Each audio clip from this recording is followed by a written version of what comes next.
आज पत्रकारों को संबोधित करते हुए प्रशांत किशोर ने कहा कि नीतीश कुमार की पार्टी अब समाप्ति होने वाली है। उसके पास न तो वोट बैंक बचे हैं, न कार्यकर्ता बचे हैं और बिहार में उनकी स्थिति काफ़ी दयनीय हो चुकी है। दरअसल बिहार में अभी वर्तमान पे बात करें तो सबसे नंबर 1 पे जिस पार्टी के पास वोट है और समर्थन है वह है भारतीय जनता पार्टी, क्योंकि उसके पास कई सारी पार्टियों का समर्थन प्राप्त है। वो काफ़ी मजबूत है, उसके ज़मीन से लेकर ऊपर केंद्रीय नेतृत्व तक सभी के सभी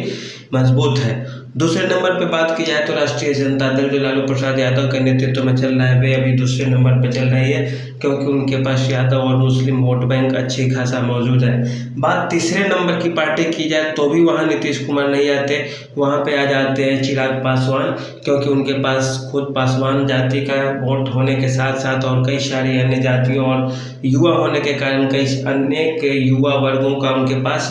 समर्थन प्राप्त है। चौथी नंबर पे बात की जाए तो लगभग जीतन राम मांझी के बराबर नीतीश कुमार अभी टिक रहे हैं या ठहर रहे हैं, क्योंकि नीतीश कुमार के पास जो वोट बैंक बचे हैं उनके केवल अपने बिरादरी को अर्थात कुर्मी बिरादरी के ही वोट उनके पास अभी वर्तमान में दिख रहे हैं। पहले जो उनका कुशवाहा भी वोट हुआ करता था वो भी अब समाप्त होता दिख रहा है और ऐसे में नीतीश कुमार के पास वोट प्रतिशत के रूप में देखा जाए तो मुश्किल से 8 से 10% वोट ही नीतीश कुमार के खाते में जाते हुए दिख रहे हैं। ऐसे स्थिति में हो सकता है राष्ट्रीय जनता दल नीतीश कुमार को कभी दबाव दे दे और बोले कि आप मुख्यमंत्री पद से हटिए, क्योंकि आपके पास न तो विधायक है नहीं आपके पास अब वोट बचे। और जाहिर सी बात है जिसके पास ज़्यादा वोट बैंक होगा वह ज़्यादा सीटों की मांग करेगा, वो ज़्यादा मजबूत होगा, ज़्यादा ताकतवर होगा, उसके पास ज़्यादा जिद होगी और उसी के बातों को आपको ज़्यादा मानना होगा। तो वर्तमान में जो बिहार के मुख्यमंत्री नीतीश कुमार जी उनका काफ़ी ज़्यादा हतोत्साहन हो रहा है उनके पदवी में, क्योंकि वे पहले नंबर से चौथे नंबर पे खिसकते हुए दिख रहे हैं और उनसे आगे तेजस्वी यादव निकल गए हैं, उनसे ज़्यादा आगे चिराग पासवान निकल गए हैं और भारतीय जनता पार्टी जिससे तो वे अलग हुए वो तो सबसे शीर्ष पे है ही। और इस तरह से हम नीतीश कुमार की साथ साथ जनता दल यूनाइटेड की राजनीति भी कमज़ोर पड़ती दिख रही है बिहार में और लोगों के अंदर से जदयू का जो स्थिति है या जो उनका तो ओहदा था वो कम होता दिख रहा है और ये आने वाले 24 के चुनाव में और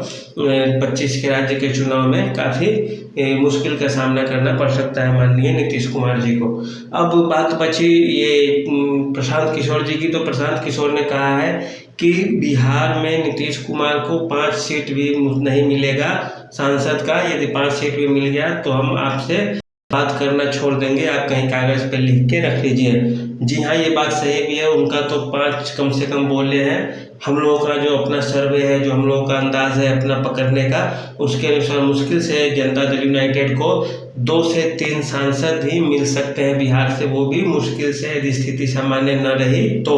और जैसी स्थिति अभी है, चूँकि वर्तमान सरकार के प्रति अपराध बढ़ रहे हैं, भ्रष्टाचार के मामले हैं, इधर से उधर दल बदलने से पब्लिक नाराज़ रहती है, तो उन सब मुद्दों को देखा जाए तो उस आधार पे जब आप बात करेंगे तो आपको यह मानना होगा कि नीतीश कुमार की सरकार से एंटी इनकम्बेंसी ज़्यादा है और इसी कारण राष्ट्रीय जनता दल को भी बहुत सारा नुकसान उठाना पड़ सकता है। इसीलिए हो सकता है चुनाव राजद अलग हो जाए और अकेले अपने दम पे लड़े तो ज़्यादा सीट भी ला सकती है, लेकिन नीतीश कुमार के साथ चुनाव लड़ने पे उन्हें सीटों का कम हिसाब किताब करना होगा और उन्हें भी कम सीट मिलेंगे, मुश्किल से उन्हें भी 2 या 3 सीट ही मिल पाएंगे। तो इस तरह से 2-2, 3-3 सीट दोनों पार्टियों को मिलेंगी, लेकिन फिर भी नीतीश कुमार यदि प्रधानमंत्री का सपना बनने का सपना देखते हैं तो एक तरह से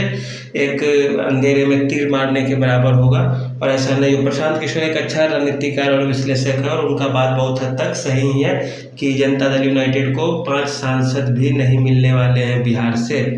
तो यही रहा कुल मिलाकर प्रशांत किशोर का कटाक्ष आज उन्होंने प्रेस कॉन्फ्रेंस में बोला है, तो उनके बातों को हम लोग हल्के में नहीं ले सकते और यदि नीतीश कुमार को यहाँ से भी स्थिति सुधारनी है तो उन्हें अच्छे से काम करना होगा, ज़मीन पे जाकर लोगों से बातचीत करनी होगी, तभी जाके कोई मसला बन सकता है। अन्यथा भारतीय जनता पार्टी बिहार की 40 में से अधिकांश सीटें जीत लेंगी और नीतीश कुमार जी का प्रधानमंत्री बनने का सपना तो दूर, मुख्यमंत्री बनना भी मुश्किल हो जाएगा। तो आज के लिए इतना ही, धन्यवाद।